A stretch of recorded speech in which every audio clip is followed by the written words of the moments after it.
lights down low. Time for blood to flow. Ghosts and ghouls, you know what we mean, but all the terror that makes you scream. Some movies creep, some make you leap. There's killer plants or blobs. We cover them all on your favorite pod. So many horrors we can choose. Even when you win, you lose. Because the call is coming from inside the room. Life ends pretty fast. Some screams fade, but some chills will last. The killers talk and then they slash. It's the 30-something movie podcast. The clock rings out the midnight chimes. We all go a little mad sometimes. Whatever you do, don't fall asleep. And if you're in space, they can't hear you scream.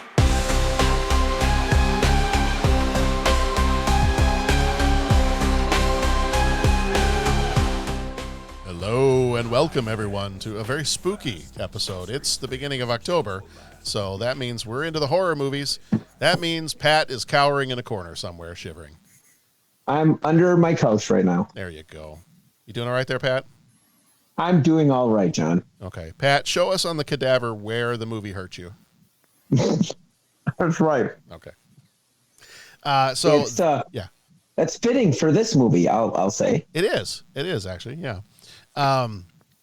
So this time around, and I'm gonna try not to butcher it. I took French in middle school and high school, so I feel like I want to say this the French way. But our movie is Dellamorte Dellamore. Did I do that correctly? I got that correct. Okay, great. Or if you're an American like me and you want to just call it Cemetery Man, you could do that too, because that somehow is also a fitting title. Although I love the Italian one better. But yes, if you're looking for this one somewhere, also known as Cemetery Man. So I'm sure you can find that in a couple of different spots. I think at the time of recording, this one is available free to stream on Tubi, and possibly a couple of other places. But that is where you can find it if you are so inclined as of October of 2024. So my name is John Reed. I am host of the podcast, 30-something movie podcast, and my ghoulish group of friends here, hopefully not returners, but my ghoulish group of friends here, Bo Warmbold is here with us. Bo, have you returned? Yo. Back from the dead. How are you doing, Bo? I'm good. How are you guys? Good. Doing all right. Rob Perry is back with us again, one of our Patreon co-executive producers. Rob is going to be joining us for a few episodes. This is a very exciting October for Rob because he looked at the list and he said, "Can I just come live with you guys?" Pretty much. I said I needed to take up a residency. Yeah.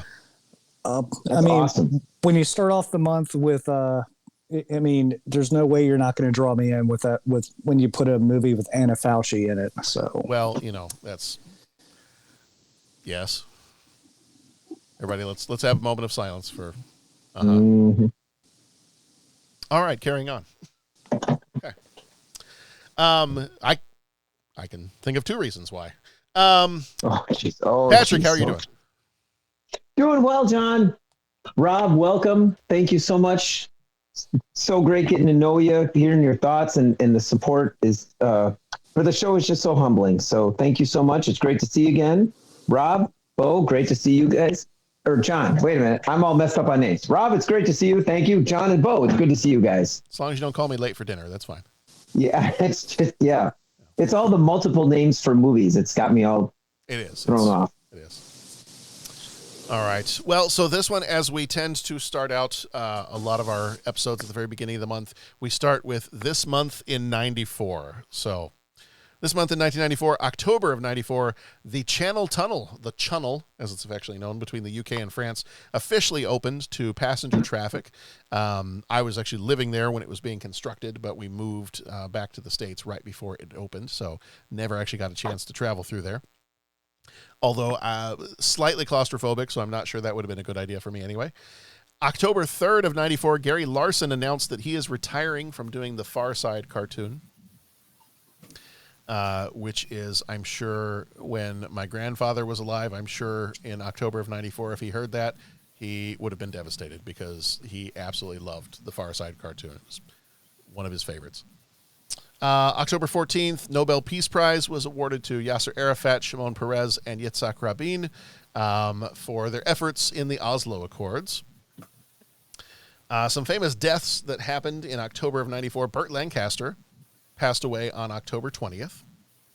He was 80 years old when he passed. Raul Julia passed away on October 24th. He was a Puerto Rican actor known for The Addams Family. Passed away at 54 due to complications from a stroke that I believe he had just a week before that. Sports news, there was no World Series in 94 due to a players' strike that resulted in the cancellation of the postseason. The 94-95 NHL season was delayed due to a lockout that began in October. The NBA in October of 94 shortened the three-point distance to 22 feet in an attempt to help offensive players score more. And then October 31st of 1994, American tennis star Venus Williams makes her professional debut as a 14-year-old. So, yeah, that's kind of hard to think that she was only 14 when she started, and she's been playing for as long as she has. And, yeah, I didn't quite realize 94 was when she got going. Top books were Dead of Honor by Tom Clancy, Taltos by Anne Rice, and Insomnia by Stephen King. Top movies were The River Wild, The Specialist, Pulp Fiction, and Stargate. And top songs, I'll Make Love to You by Boyz II Men. In the tradition of Sam Raimi's Evil Dead and Stuart Gordon's Reanimator, October Films presents Cemetery Man, a film by Michele Soavi. Death, death, death comes sweeping down. Filthy death, the leering clown. Death on wings, death by surprise, veiling evil from worldly eyes. Death that's born as life succumbs, while death and love, two kindred drums, beat the time to judgment day. An actor in a passion play, without beginning, without end, evermore. Amen. You claim they come to life within 7 days of burial. Nagi! They came back sooner than we thought!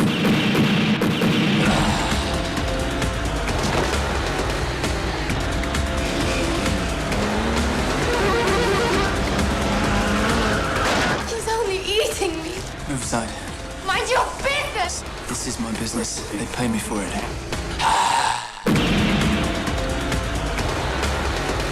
You've come 3 times already. Twice. Third one was faked.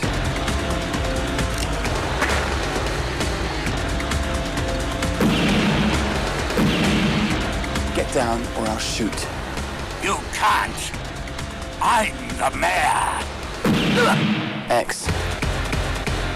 Cemetery Man, a film about life's grave issues. I'd give my life to be dead.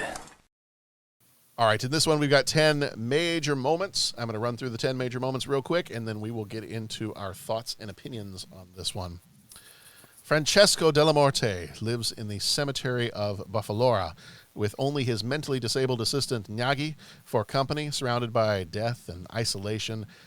He is combating a rumor that he is impotent while occupying his time with strange hobbies like crossing out names of the dead in outdated phone directories, and so on and so forth.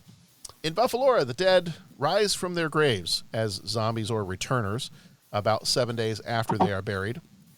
His job is not just to care for the cemetery, but to destroy these creatures before they overrun the town.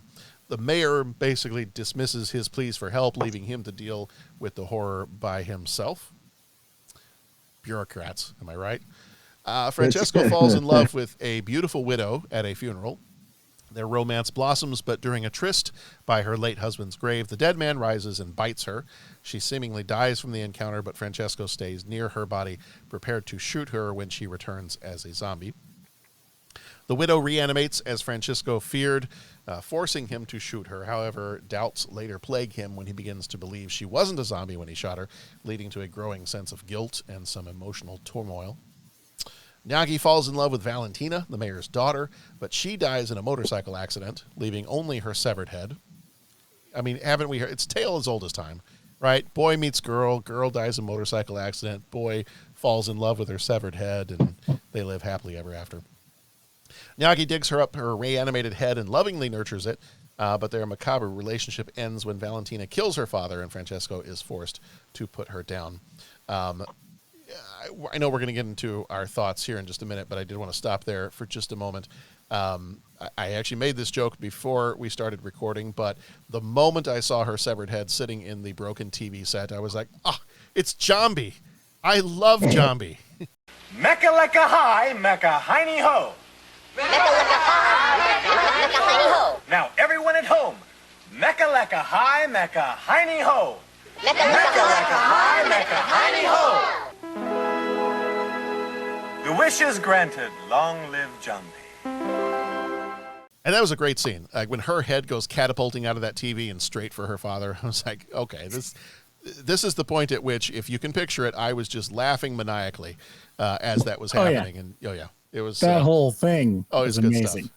Yeah. Honestly, any scene with the mayor had basically yes. It's so good. Yeah. But the election, right? How could you do this to me in an election year? Oh God! So Francesco, spiraling into depression and confusion, is visited by the figure of Death, who came over from the Adventures of Baron Munchausen to be in this movie. Central casting. Yeah, there we go. It's rough when a skeleton gets typecast like that. It's really rough. I mean, he probably wants to expand. He wants to be in other roles. Probably wants to do more of like romantic comedy stuff, but he just can't get away from that same part. Death tells him to stop killing the dead because they belong to him, and instead suggests that Francesco kill the living. What a great idea. Pushing him further into madness. Francesco starts working on some split point ammo, which is great because it does cause more damage and it does drain your Deadeye meter a lot slower. You just, as you're walking around, hitting triangle, collecting a bunch of stuff, it's just that split point. It takes a while to make that split point ammo, but it's really worth it. When you encounter the O'Driscolls, it's really worth it if you have that split point ammo. Francesco goes on a killing spree to shoot the living in the head before they can die and turn. Francesco meets two other women who are identical to his lost love. I don't see a problem there. The first is an assistant to the new mayor, and the second is a prostitute. His frustrations with love and rejection grow, and his grip on reality becomes even more tenuous. I had another comment there. I'm going to let it go. Snapping under the pressure of his tormented life, Francesco shoots a group of young men who have mocked him for years. He later burns down the house of the prostitute and the two other women, sinking deeper into murder and madness. Francesco visits his friend Franco, who is in the hospital after murdering his wife and child. Francesco casually kills a nun, a nurse, a doctor, which this is another scene where as things start to develop, I'm like, yeah, every person that walks in this room, they're getting a bullet in the head. It's just, this is what's about to happen, and I'm here for it. This is kind of having fun with this. In a fit of desperation, Francesco confesses his sins, but he is ignored, and that just kind of deepens his whole sense of isolation within the world. Francesco and Yagi attempt to leave Buffalora. They drive to the edge of town, and much like Truman Show, they discover that beyond the road lies a vast chasm. Realizing that the rest of the world doesn't exist, Francesco prepares to kill himself and Yagi. However, Yagi suddenly speaks clearly for the first time, asking to go home. Francesco replies with the same simple word Yagi has always said, "Nya," symbolizing the kind of cyclical nature of this whole entrapment. As the credits begin to roll, the two men are shown standing in what appears to be a snow globe. And we find out that we've been watching Men in Black the entire time. Mm-hmm. There's a lot of thoughts that we can have about this one. So I don't know if we dive deeper. Are we diving deeper into the snow globe? Are we out of this? I don't even know. We might bust out the other side. We might break on through to the other side here. And now, deep thoughts. All right. First question that we're going to start with is, and this might be a very quick question, but when was the first time you saw this movie? And I think the quick answer is, Bo, when was the first time you saw it? Yesterday. Okay, Pat, when's the first time you saw it? Yesterday. John, when's the first time you saw it? 2 or 3 days ago. Okay, now let's go over to Rob. Rob, when was the first time you saw this one? I was in college when it came out. Okay. I have seen it many, many times since then. Yeah. And I upon can version, completely understand why. Like, I get it. oh yeah, There are some movies that I hear that I say, I'm like, oh, no, I get it. This Not one, for the same reasons, Bo. Not for the same reasons. Really? no, that's the best part. Like, there's so much happening here that the next time you watch it, you're going to see more, first of all. Second of all, you're going to enjoy more of it. Like, this is fun.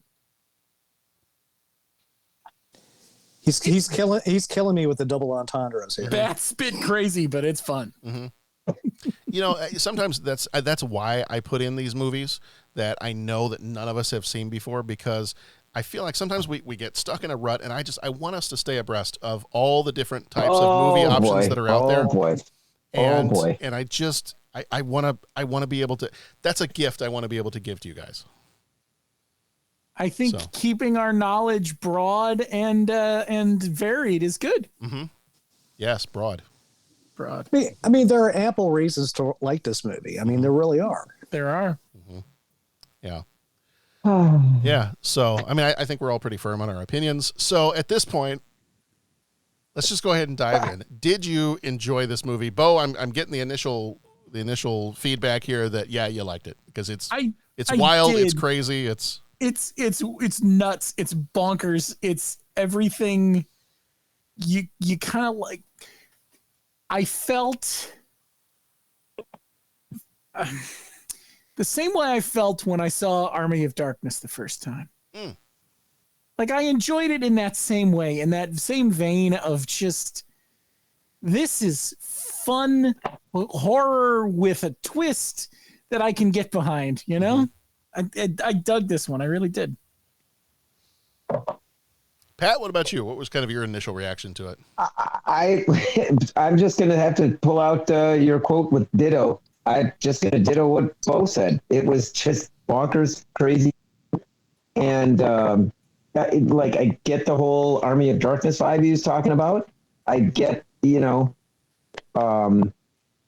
was just going to say, I get the kind of Ash vibe you get from this guy. Whereas Ash always seems to be slightly out of his element. This guy never seemed to be out of his element. Like, nothing fazed him, right? Like, Here comes a bad guy, blam. Here's it, bam. Okay, and he didn't care. Like, he'd shoot anybody. Yeah. A woman he was in love with, he's just a hair trigger with this guy. I don't want to get too far, but, well, you asked the initial thoughts of the movie. Yeah. The only thing that I felt a little bit like, with, was that, like, I kind of wanted him just to be the hero. I did. I really enjoyed him. I love how he just, like, nothing fazed him. And so the whole descent into madness and that whole thing, like, I get it. That's cool. But I was kind of bummed. I'm like, man, I want to see this guy, like, ride off into the sunset, So I don't know. But yeah, it was a fun movie. And just when you thought you couldn't have any more fun, it delivered more fun. Pat, the real hero of this movie was the cinematographer, I truly believe.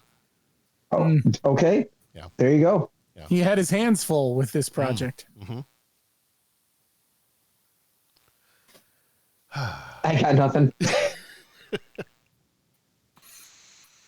I'm almost just gonna have to do the same ditto. There are times where I like to believe that I have an expanded palette for other countries' horror movies and things like that. There are some times where I've watched, French horror and Italian horror, and I've been like, I don't know. I'm not feeling it. Like, I don't feel like I have to get it every time. And there's plenty in this movie I didn't get, just on an intellectual level. But I think as long as I feel it in a horror movie, I think I'm like, okay, I can at least feel it. And then maybe if I watch it a few more times, maybe eventually I'll get it. This one, I had no trouble at all. It was wacky, crazy, absolutely surreal and absurd. And and one of the things I really enjoyed about it is just how everything is almost mundane. Like, oh yeah, they're gonna die. 7 days later, they come back to life. It's accepted. The whole half the town seems to know about it, half the town doesn't care or acknowledge it. Like, yeah, and they don't spend an hour explaining it. They're just like, yeah, this is how it is. What's your problem? Yeah, it's like what the town is Buffalora. That's the name of the town. I almost feel like it's Indiana Jones in The Last Crusade, and he's like, Venice. I almost feel like at some point somebody this is like, yeah, Buffalora.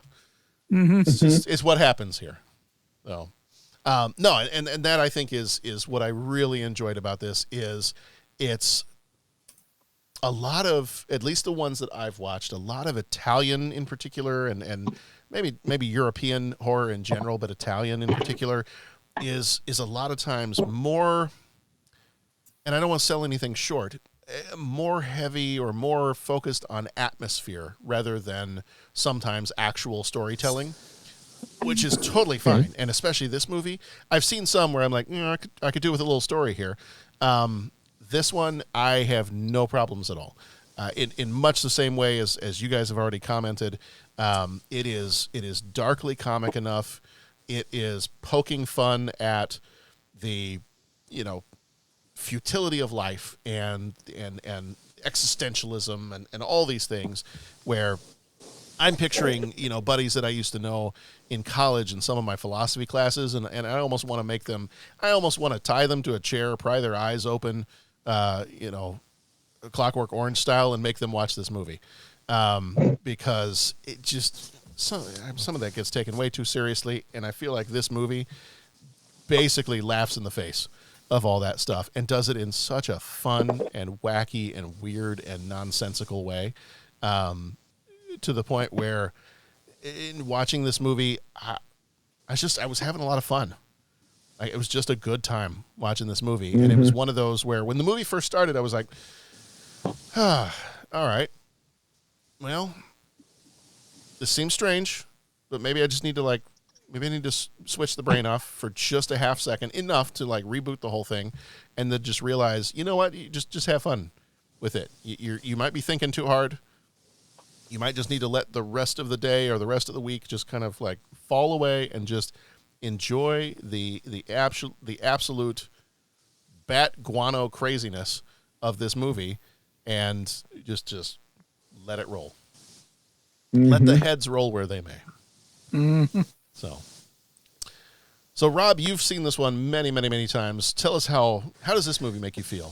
All warm and fuzzy inside? This movie just brings me such joy because it is every bit the sense of humor that I have. Francois Dellamorte is how I would picture myself if everything that I hold dear was just gone and I was just stuck. That I would develop an incredibly even more cynical view of the world and everybody around me than I do now. And I'm a pretty cynical person. I try to be positive. I really do. But he just seems, Rupert Everett just oozes hangdog down on his luck. But you know what? I'm going to make the best of it. And this is my life. The character, the whole movie, just, that you're off the rails from the beginning, and you can't. Everybody's reaction. If this was real, nobody would act this way. Nobody would react this way. Nobody would be so casual when they have the major accident in the middle of the movie where the mayor's daughter is killed. And the entire busload of Boy Scouts, and they're just trotting them in. And the boys, you can hear in the background, the Boy Scouts is singing a troop song as they're just marching in all these bodies laid out. There's no cremation. There's no funeral service. It's just like they just plop them down in a cemetery and just move on. It's so absurd. Nobody acts like this. So you once you realize that this is the movie that you're sitting and watching, you have to okay, we're just here to have fun. And what drew me to this movie originally is that I'm a huge Dario Argento fan. And Dario Argento, the director of this movie, Michele Soavi, was a protege of Dario Argento and moved on and started making his own movies. Before this, he made a couple of other movies, only one of which I've seen. No, actually two. Stage Fright, which if you want to have a good shut off your brain, unique slasher film, highly recommend it. I do believe it is on Tubi, Shudder, and a couple of other places. It's free streaming most places, and it's a very simple story. A director is desperate to get a stage play off the ground. They were trying to do a stage play about a mass murderer, and then an actual mass murderer escapes from a nearby insane asylum, and he decides to lock everybody into the theater and make them do a whole new play based on the mass murderer escaping. Mass murderer shows up, starts killing everybody. Very simple story, but it's shot so well and so atmospheric. And as you touched on, John, that was what drew me to Dario Argento, is that his films don't, and him and Lucio Fulci, their films don't always make logical sense. They're very David Lynch, and everything is dreamlike logic. There's hardly any plot. But they always look good. They always rely on sound and visuals to tell a story. So when I discovered that Michele Soavi, his first movie that he did on his own was called Dario Argento Presents the Church. And it's an odd movie, but it's full on atmosphere. I think it reminds me a lot of John Carpenter's Prince of Darkness, where not a whole lot happens, but it's just atmosphere throughout. And then this one just popped up on my radar when I was in college. And I remember a couple of girls talking about Rupert Everett because my best friend's wedding. As they do. Yeah. My best friend's wedding had come out, and all of a sudden he was a big deal. And went to the video store that was near college campus, and they had this movie, and it was like they had some crappy sticker across it that said star of my best friend's wedding's first movie, and it really wasn't even close. But I was like, wait a minute, this is a horror movie. Maybe my girlfriend will watch it with me. She didn't, but and there's part of me that's glad that she didn't. But anyways, so I rented this, and I was like, oh, it's Michele Soavi. No kidding. And I remember the first time I sat down and watched, I was like, wow, that is different from anything I've seen in the past 10 years. And going back and watching it again, to anybody out there watching, it just so happens that Joe Bob Briggs, the last drive-in with Joe Bob Briggs this year on Shudder, they actually had this as an episode. And Joe Bob breaks down everything that makes this movie wonderful. I mean, he's just a master at it, so there's no way that we can do so in 1 hour. I mean, I think it takes him 3 hours to break it down. And it's a fascinating story as to how this movie got made, and I'm not even going to attempt to summarize it. But if you are interested as to the many weird and wonderful ways that this movie came together, it's a fascinating story. But overall, this is such a unique film in how comedic it is, and how atmospheric it is, and how it just wonderfully and deftly winds so many different things that don't really work in horror, such as comedy and political commentary. When they're done well, they're done so well. And you can really drop the ball in horror, and this one just does it perfectly, to where the audience just is like, if you shut your brain off and you're along for the ride, it's such a rewarding experience. I got it. Going back to some of the stuff you said, I got to go back and give Suspiria a second chance, because I think the first time I watched it, it was probably my first Italian horror. movie, and I just was not. I didn't have enough experience to. Oh yeah, that's a rough one to start off with because it's all visuals. Oh, totally. And so I remember coming out of that going, I have no idea what the heck I just watched, and I don't know if I liked it. And I mean, it was visually, it was beautiful visually, very, very colorful and really interesting. But I came out of it being like, what the heck? So I didn't have enough experience yet that was not a good starting point. So I need to go back and give that one, because I think up to this point, that's the only Dario Argento movie that I've seen. So I need to go watch some more. I would highly recommend a good starting point for anybody that wants to get interested in Italian horror and want to start looking into Argento is Phenomena. 1985. Jennifer Connelly, right before she goes and does Labyrinth, and Donald Pleasance. Yeah, Bo, I had the same reaction. She's 15. Not now. Why you gotta be like that, man? Hey, you know what? In 1985, I would have been 5. Yeah. So what he said. This isn't getting any better. This is not getting any better. No, okay. But it's not getting any worse either. No, but that is also available on streaming. I highly recommend that one because that one is much more a linear. It's weird in its own way, but it's much more linear and less dreamlike than Suspiria is. Suspiria really does kind of test a lot of people's patience the first time they see it. And it is not very clear cut as to what is going on. So I highly recommend that. Yeah. Yeah. It's it might seem like it at first, but it's really not a B movie. Rob will get that one, but and people who may have seen Phenomena will get that one. Yes, it is not. Yeah. Yeah, I have seen that one. That's probably the only other movie I've seen. And there was a specific reason that I went to go seek that one out. Yeah, this one, and I forget if it was Bo or if it was Pat who said it, but this one reminded me so much of the first time I saw Army of Darkness.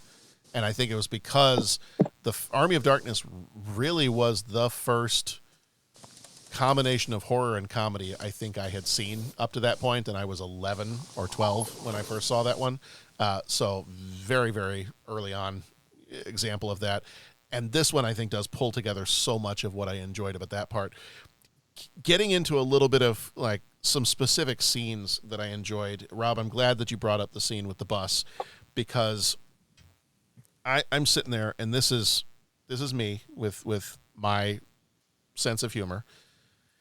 And I'm seeing a bunch of teenagers on motorcycles, and I'm seeing a windy, curvy road, and I'm thinking, I know what's coming here. I know what's about to happen. And then just as I think I'm laughing enough with what I know is about to happen to the teenagers on the curvy road with the motorcycles and the being reckless, they introduce a bus full of Boy Scouts. And that's where I just lost it. That's where I just... inappropriate levels of laughing. I was like, I know what's about to happen. And I am here for it. And I'm on board. Yes. Hey, not on the bus, but I'm here for it. Exactly. Mm-hmm. So I was super excited about that part. Super excited eventually then to see one of the zombies riding off on a motorcycle, Pat. Yeah, that was I'm just going to say very cautiously with this, I only condone square headlights in certain motorcycle appearances in movies, so this one kind of pushed my tolerances for square headlights. I'm going to say that is a thing, but it was exciting to see the motorcycles. Yeah. So, I mean, in the fine tradition of other zombie motorcycle movies like Return of the Living Dead 3, or Sure. biker zombies, or stuff like that, it's a fine tradition of having zombies end up on motorcycles. It is Chopper Chicks in Zombie Town. Yes. It's just that's the way you travel when you're a zombie, right? Mm-hmm. I think. Pat, we might have found your horror genre. I think so. I'm what was the name of that film? Chopper Chicks in Zombie Town? That is it. That is an actual movie, and it is actually a fun movie to watch. I'm going to write it down, and I might be pulling that out to answer one of the 3 questions at the end. I'm not sure, but that just it's intriguing to me at this hour. Yeah, that one the qualification I have not of seen. This but, hour is pretty good. yeah, the Chopper Chicks in Zombie Town. That one I have not seen, but it is also in the same vein as this, but a lot more silly. Yeah. Even better. More silly, you say? Yeah, it doesn't have the cynical, dry humor. That one is flat out for slapstick laughs. Yeah. And it actually features Don Kafka, who is from Return of the Living Dead. Yeah. So. Yeah. There is one thing about this movie. My only complaint about this particular movie, after I was done watching it, was knowing the connection between this and the character of Dylan Dog, I made the attempt to go watch Dylan Dog Dead of Night, and I did not find that enjoyable. It was a bit of a chore. It was okay. I mean, I like Brandon Routh. I like other stuff that he's been in. I enjoy watching him, but I didn't finish it yet, so I started to give it a chance, and I think I enjoyed the humor so much of this one that when I went to go transition over and try to watch that one, knowing that at least the characters were, tangentially related to each other in some way, I did not find myself enjoying that movie quite as much, but maybe since I haven't finished it yet, maybe I just haven't gotten far enough into it. But So originally the writer of Dylan Dog created the character of Dylan Dog based on Rupert Everett. Right. Yeah. And I have not read Dylan Dog. Again, this knowledge is coming from Joe Bob Briggs, so this is not like this was stuck in my head. But in this booklet, it does give a much more succinct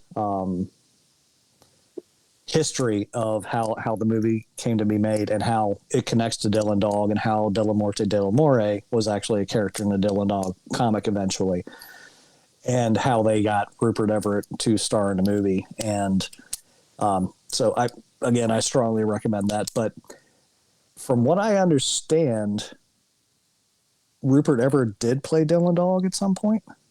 Oh, he did? Okay. So I don't know if there's another Dylan Dog movie that I have missed, and maybe you're watching a follow-up sequel remake or something.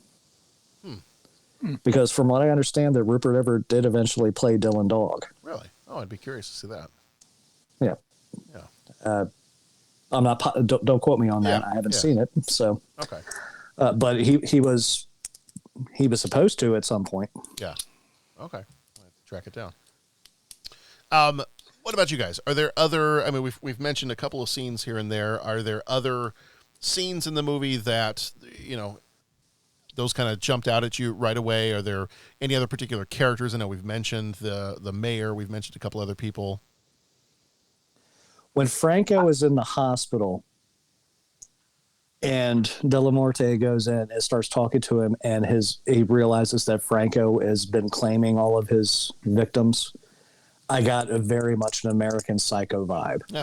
And that I did not get, of course, when I saw it years ago, but it was like, wait a minute, it was me all along. He's trying to tell everybody it was me. And the police officer is like, no, it wasn't.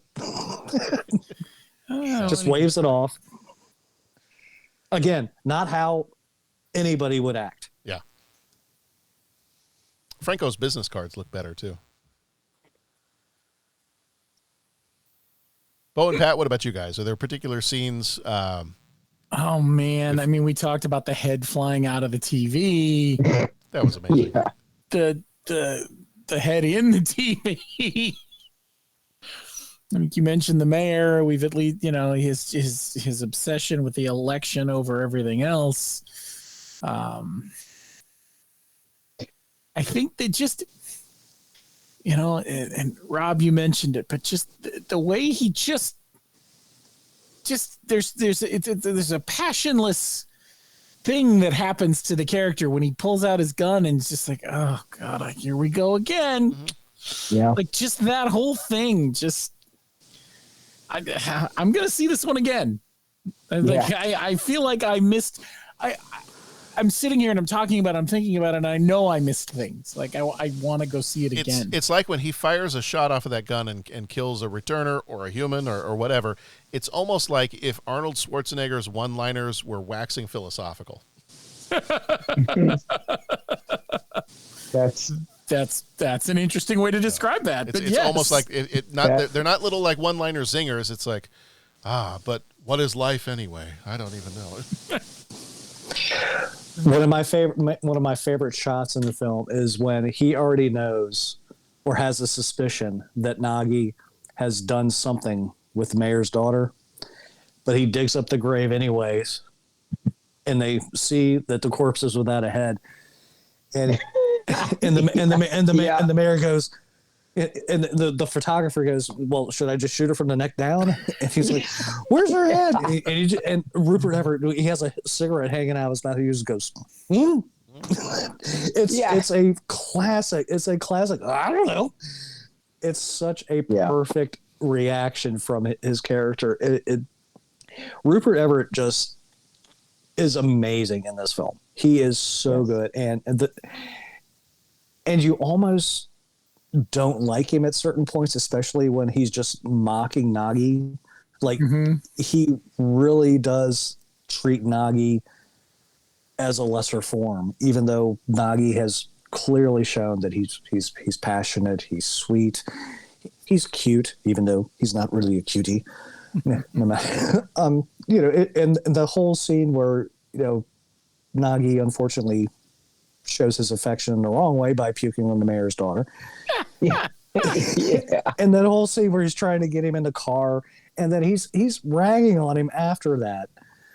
Just there's so many interactions between the two of them, and that actor that plays Nagi, you probably would recognize him if you've seen Brotherhood of the Wolf.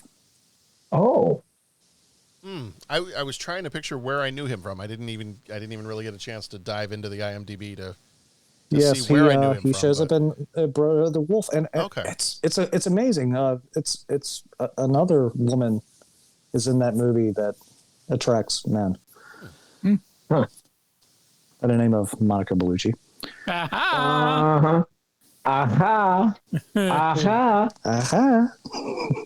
So I don't know if Pat has seen the movie. He has had it on, but he may not have paid attention to other aspects. Wait, have I seen what movie?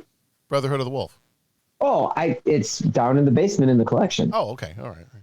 In a place of honor with all Monica Bellucci films. Yes, very much so. In the shrine.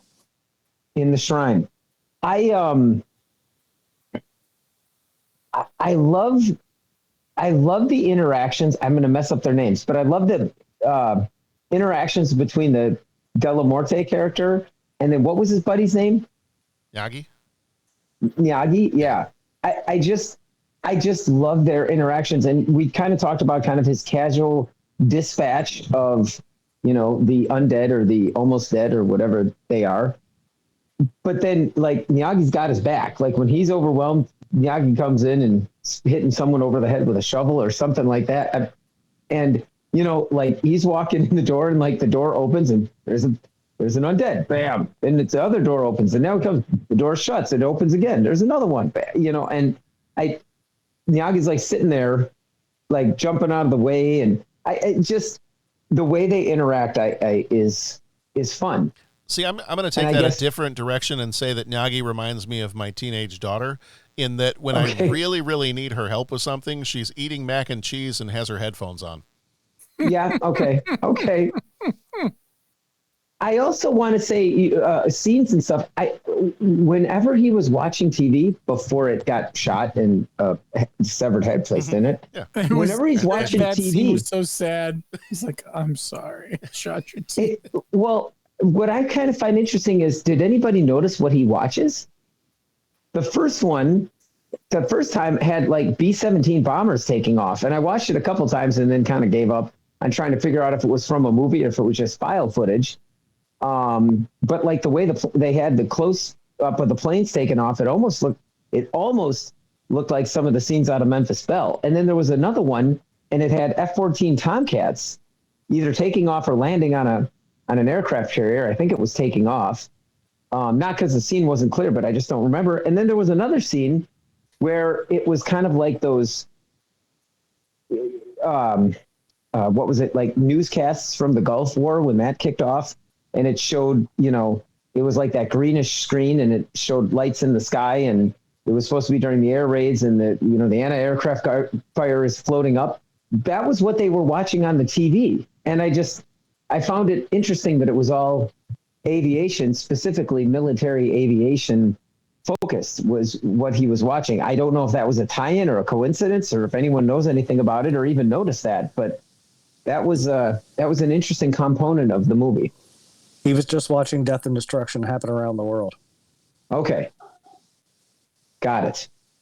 And that was the simplest way to convey it to the audience. He's surrounded by it, and he's fascinated by it. It's interesting.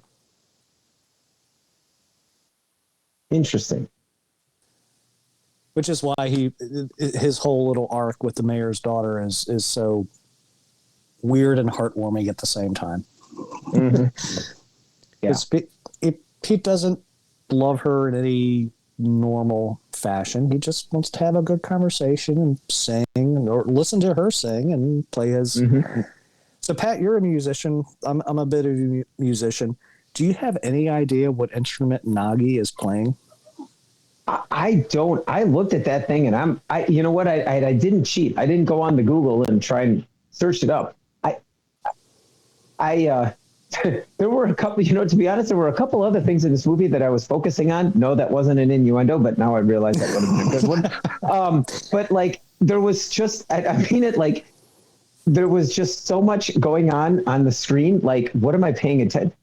It's funny because that was like right there. And I remember noting it like, well, that's an interesting instrument. And I never like went back to freeze frame to figure out exactly what it was or what it was supposed to be. It was like it was a stringed guitar type strumming instrument at some point, but I have no idea what that was.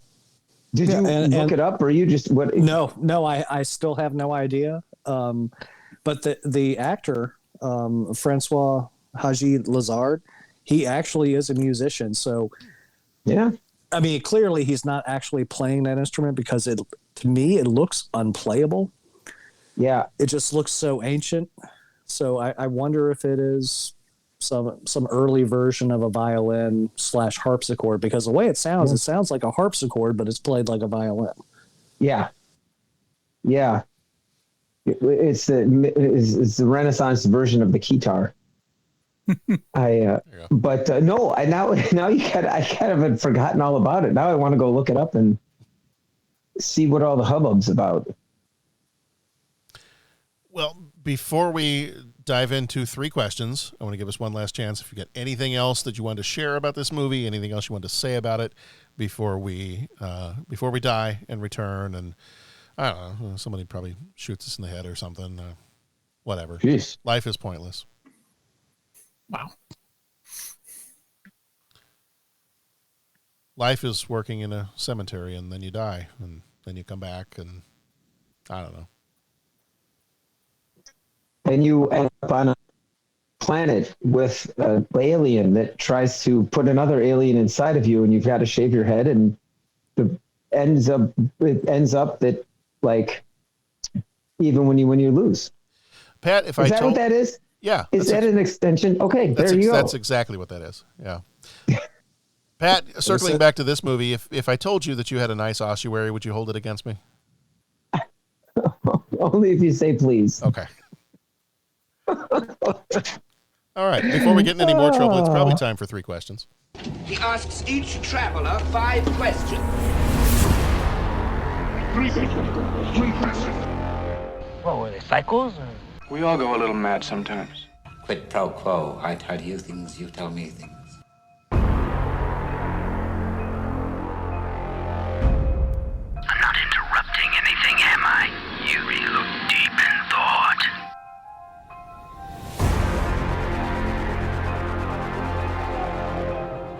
So So I'll ask you the questions and then we'll see, all right?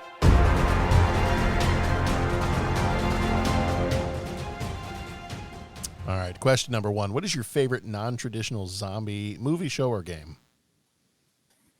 Non-traditional. Yeah, like I'm thinking of, when I think of maybe traditional zombies, I'm thinking of like the George Romero zombies. They're kind of slow moving. They're kind of, you know, if you want to throw in the brain eating piece of it, we can call that traditional, even though that's not Romero. That's different. Okay. But I'm thinking of like, if you want to say non-traditional, you could go with like fast-moving zombies. You could go with plague zombies as opposed to, you know, living dead zombies. Or you can go even further than that if there's just like a weird and wacky zombie movie. One of mine is a little bit of a guilty pleasure, so I'll hear what you guys have to say first, and then I'll embarrass myself. Okay. Zombieland. Mm-hmm. That one's fun. Yeah. Even the second one wasn't too bad. You get your Bill Murray, you get your cameos, and what's her name's in it. She's cute. Mm-hmm. So yeah, Zombieland. Okay. There you go. Huh. Pat, expert in the zombie genre. Expert in the zombie genre. Okay. It's been a long time, but I remember really liking World War Z. I am, and just the way the zombies moved in there, I just thought that was kind of cool. Just, again, the non-traditional thing. I have yet to see Zombieland. I know that's like going to be a record scratch moment for the pod, but I need to see that movie. I highly recommend it.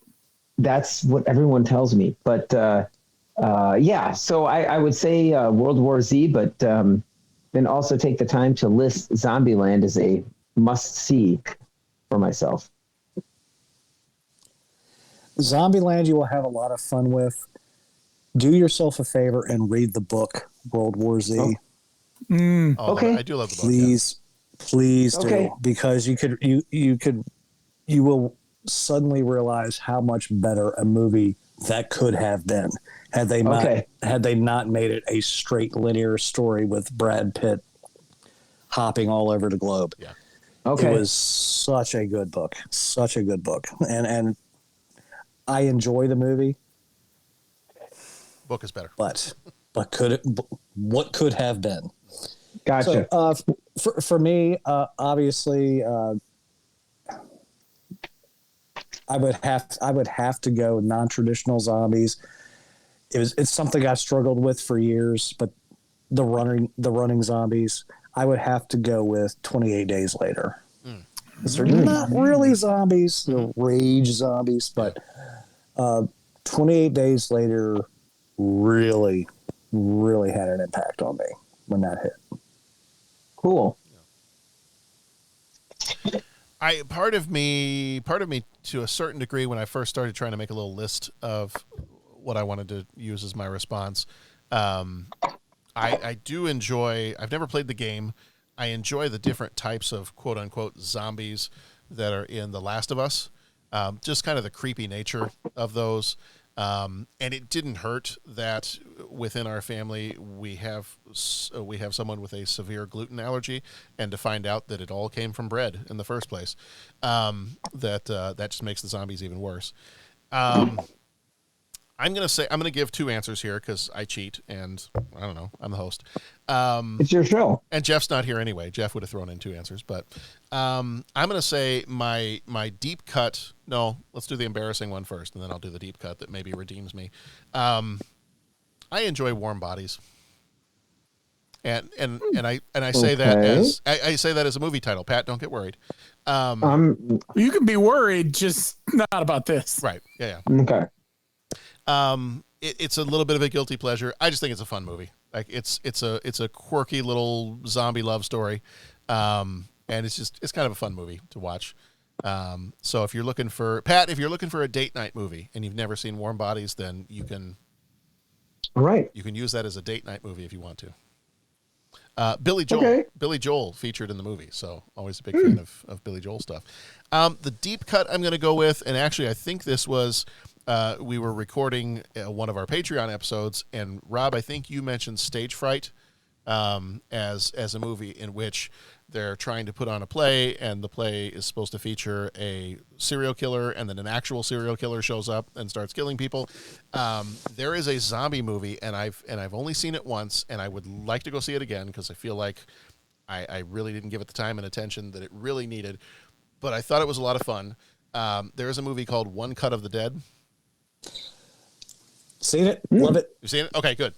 Love it. Yeah, great one. And basically, the premise of this is that there is a film crew that's shooting a zombie movie at some like abandoned, like plant or industrial area, warehouse. And, yes. Yeah, and what they don't know is that the director has somehow summoned actual real zombies to be in the movie, and then kind of chaos ensues. A boatload of fun, and again, a Joe Bob pick as well. Oh, that was the first time I saw it. I mean, I gotta get a subscription to Shudder. Is what I need to do. $6, man. I know. Good $6. I know. I gotta do it. Maybe I'll buy one less comic book each month and do Shudder instead. I would throw one more in as my 1B. Santa Clarita Diet. I kept seeing that. I never watched it. Drew Barrymore and never Timothy seen Oliphant. Yeah. It is completely a weird, out of left field take on the zombie genre, but it's hysterical. But at the same time, it's gory as heck. Yeah. It's everything you would want to. You think that a movie like this would be, but it's just so over the top, and it's funny as heck. I mean, I cannot recommend that show enough. It abruptly ended. There's 3 seasons, and it kind of ends on okay.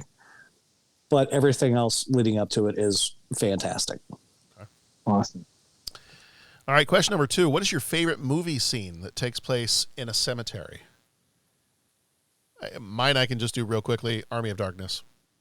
Yeah, he's in the cemetery, and he's got to choose from the 3 necronomicusses. I don't know. I'm going to go with that one because I love that scene. Yeah.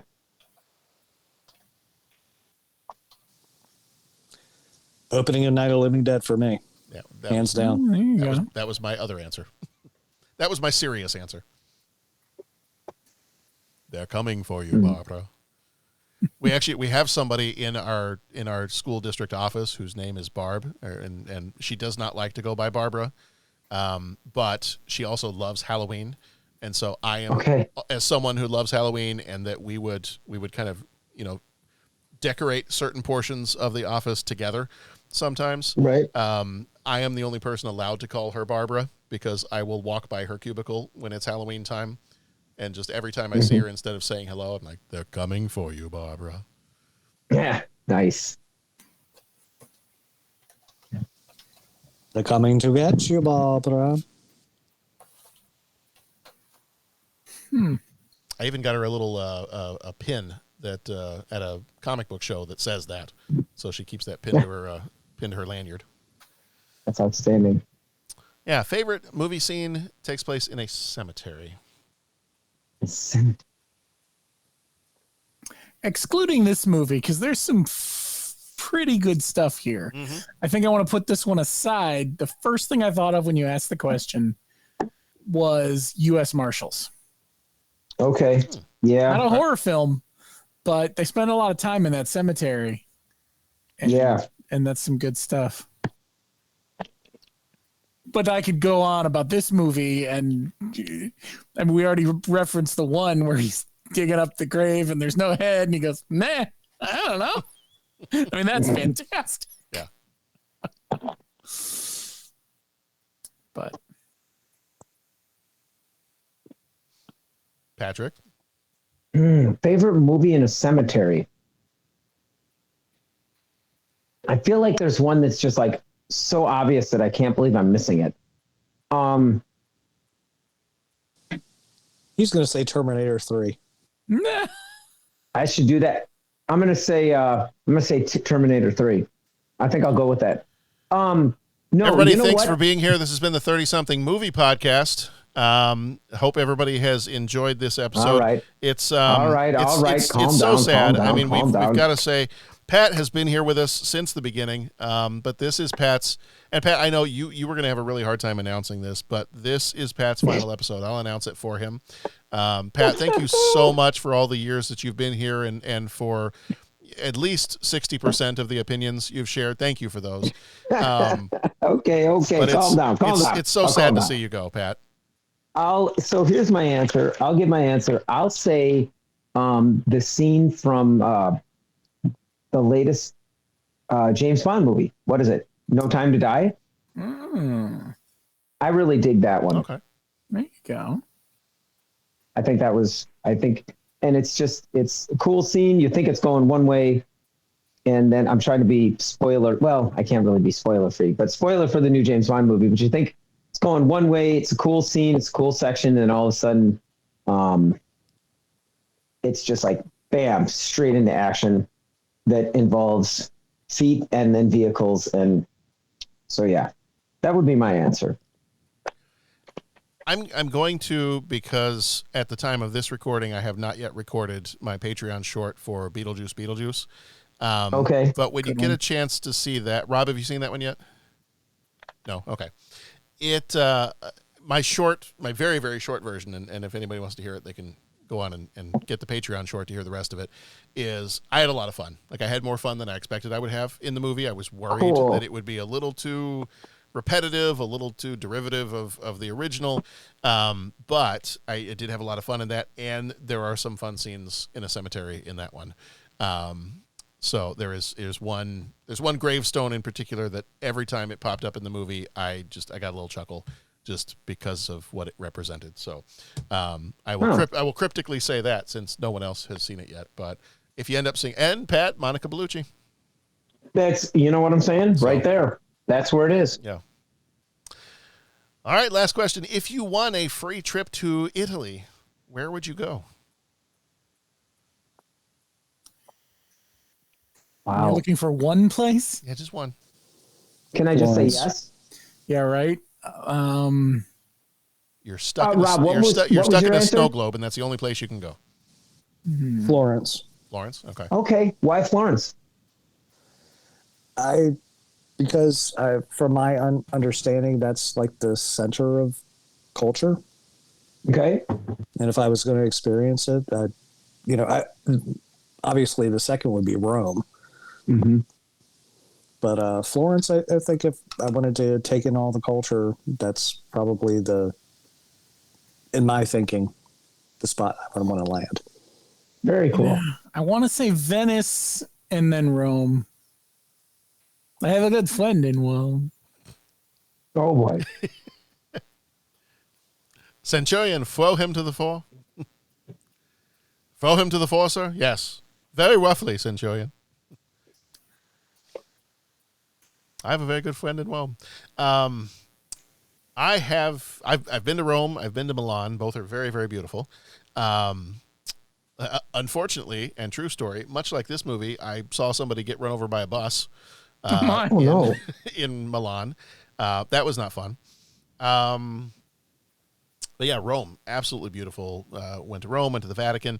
If we were to win a free trip to Italy, however, I would go, and I would take my lovely wife with me, and we would go to Bari, because that is where her ancestors would have been from. So, and I guess my uncle through marriage on my dad's side of the family, his family is also from that area, so they've been before, and they absolutely love it. So if we got a chance to go back to Italy, I've been to two of the major cities. I would love to go to Bari and be there on the, kind of one of the port cities, and just kind of get to experience. While my understanding is there is, definitely a larger city that's there, that it's got definitely a different feel to it than Milan, obviously, than Rome, which is huge. So Bari would be my choice. We would definitely take a vacation there. Not knowing any Italian, though, we've always said we'd love to go with someone who can speak Italian. So smart move. So if we win If the AI is not advanced enough to translate for us with a universal translator by then, if we win a trip to Italy, then that needs to be an additional assistant. If we can have maybe an Italian speaking Nyagi to come with us. Perfect. You got it all planned out. Yeah. And finally, Pat, what about you? You know what? I'd say the southern part of Italy. I've been to the northern part, and I mean, anywhere you go in Italy, you could spend an entire year. Oh yeah. In that, but I would love to get to the southern part. Amalfi Coast, any of the coasts. Come on to the coast, have a few laughs. And I guess that's where I've been to Rome. I would say anything south of Rome, including Rome. All right. Excellent choices all around. All right. This has been an excellent choice of a movie. I am so glad that we got to discover this one and just enjoy it, and that Rob was able to be here with us to enjoy this one. So, this is definitely one that's getting watched multiple times after this. I feel like it's one of those movies. For me, when I just need to put something on and get myself in a funny mood, a lot of times I'll throw on an Evil Dead movie. I'll throw on the Deadpool movies. This is probably one that I will throw on occasionally as well to have something else in the rotation. But it's just such a weird, fun movie. So I'm glad we got a chance to talk about it. Yes. All right. Well, October is our horror month. So if you are a friend over on the Patreons, we have recorded an episode of Texas Chainsaw Massacre from 1974. That one is over there. We had a great time talking about that one. The Patreon shorts, slightly different flavor to the Patreon shorts. We get to see Jean-Luc Picard with a chainsaw in the Texas Chainsaw Massacre, The Next Generation. It's a very strange take. It's really weird to see Patrick Stewart do something like that. But interesting. When you pull the Riker maneuver and you chop his leg off just before he can get it over the back of the chair, it's really strange. It's a really weird Next Generation episode. And then I will also be doing a short on Joker Folie à Deux, because it seemed just weird enough. I feel like I need to give it a try and talk about it for at least 10 minutes. Sure. So we'll see how that turns out. This episode, obviously, we had Dellamorte Dellamore. Interview with the Vampire is up next. Wes Craven's new nightmare, Wolf, and In the Mouth of Madness will round out the month for us. And Rob, I think you're coming back for several of those, so we're excited to have you back for a bunch of episodes this month. Yep, looking forward to it. All right, everybody, be excellent to each other. Go watch some spooky movies this month. And I don't know, if you have a significant other, or if you're at work and there's a corner you can jump out from behind and just scare the crap out of them, go ahead. It's October. Have fun. They'll forgive you, I'm sure. Oh, yeah. All right, we'll see. Unless they kill you, we'll see you back here next time.